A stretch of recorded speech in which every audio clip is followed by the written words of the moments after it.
Hello everyone, welcome to our YouTube channel सेलेटम universe. आशा करते हैं आप सब घर पे होंगे और सब सेफ होंगे। आज हम करने जा रहे हैं मैथमेटिक्स की एक थ्योरम जिसकी स्टेटमेंट है a sequence in are can have at most one limit. क्या मतलब है स्टेटमेंट का? कि अगर हम कोई भी सीक्वेंस लेते हैं आर के अंदर, उसके पास ज़्यादा से ज़्यादा एक लिमिट होगी। मतलब दैट इज़ या तो उसके पास सीक्वेंस के पास कोई लिमिट नहीं होगी, नो लिमिट, और अगर उसके पास हुई तो कितनी लिमिट हो सकती है? ज़्यादा से ज़्यादा वन लिमिट। अब इसका प्रूफ करते हैं। Let x n be a sequence in R. हमें क्या प्रूफ करना है इसके बाद, सीक्वेंस उठाने के बाद, कि उसके पास एटमोस्ट वन लिमिट होगी। हम कैसे प्रूव करेंगे इसको? By the help of method of contradiction. हम क्या एज्यूम करते हैं? Let us assume sequence xn has two distinct limits, say L1 and L2. By the definition of limit, since L1 is the limit of the sequence xn, L1 क्या है? Limit है sequence की।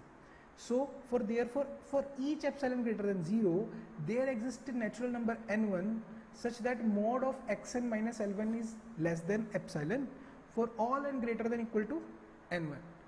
आओ इसको समझते हैं with the help of real line. कि मान लो हमने कोई रियल लाइन बनाई जिसका जीरो कहाँ पे है? यहाँ पे। L1 कहाँ पे है? यहाँ पे।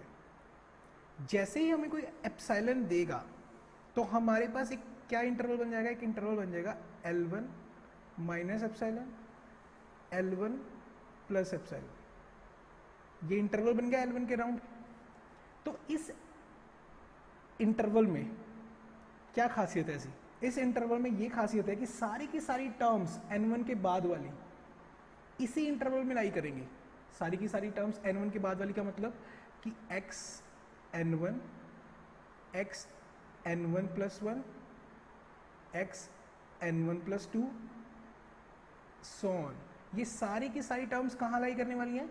इसी इंटरवल में लाई करने वाली है। कहाँ लाई करेंगी वो हमें नहीं पता, बस लाई करेंगी इसी इंटरवल के अंदर। तभी मान लो हम x n1 उठा लिया, तो अब इन दोनों का डिस्टेंस कितना है? x n1 minus L1। Distance क्या एप्सिलॉन से बड़ा होगा या कम होगा? ये पूरा एप्सिलॉन है, तो ऑब्वियस है ये जो डिस्टेंस है ये क्या होगा? x n1 माइनस L1 का जो डिस्टेंस है वो किससे लेस होगा? एप्सिलॉन से। समझ गए?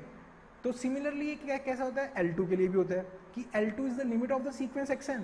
सो for each epsilon greater than 0 there exist a natural number n2 such that mod of xn minus L2 is less than epsilon for all n greater than equal to n2. इसके बाद हम क्या करेंगे? इसके बाद हमने क्या किया? m equal to max of n1 n2। हमने क्यों किया ये मैक्सिमम n1 n2? इससे हुआ क्या? इससे ये हुआ कि हमारे पास एक गिवन एप्सिलॉन ग्रेटर देन 0 के लिए एक कॉमन m मिल गया L1 L2 का, जो नेचुरल नंबर को बिलोंग करता है, सच दैट कि mod of xn minus L1 and mod of xn minus L2 both are less than epsilon for all n greater than equal to m। हमारे पास एक common m आ चुका है जो इन दोनों इनइक्वालिटी को क्या कर रहा है? सेटिस्फाई कर रहा है। तो हम क्या करेंगे? मूव करते हैं आगे। For all n greater than equal to m, mod of L1 minus L2 को क्या लिख सकते हैं? L1 minus xn plus xn minus L2 का होल मोड। क्योंकि हमने किया क्या इसमें स्टेप में? xn और xn को ऐड किया और xn को क्या किया? सब्ट्रैक्ट किया।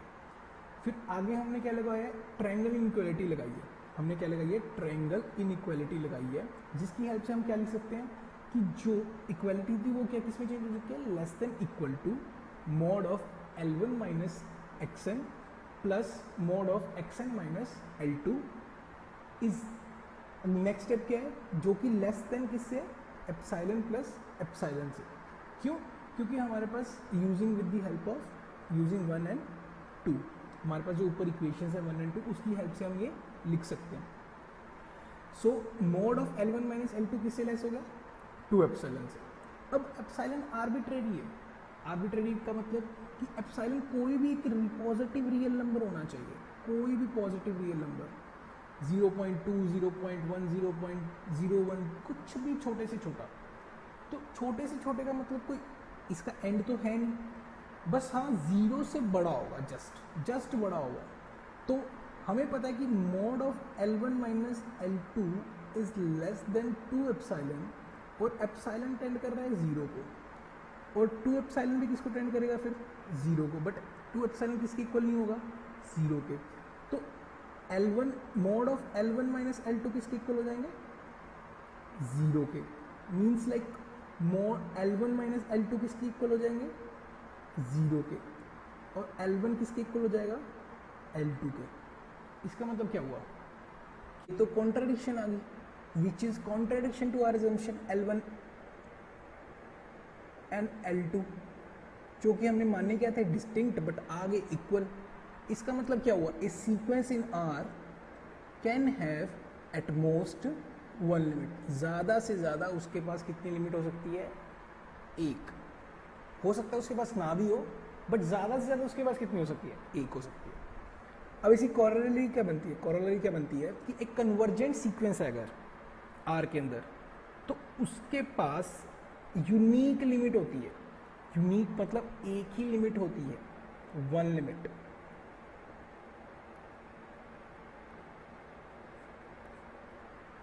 इसका मतलब हुआ कि कन्वर्जेंट सीक्वेंस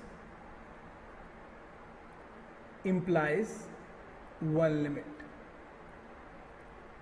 और unique limit।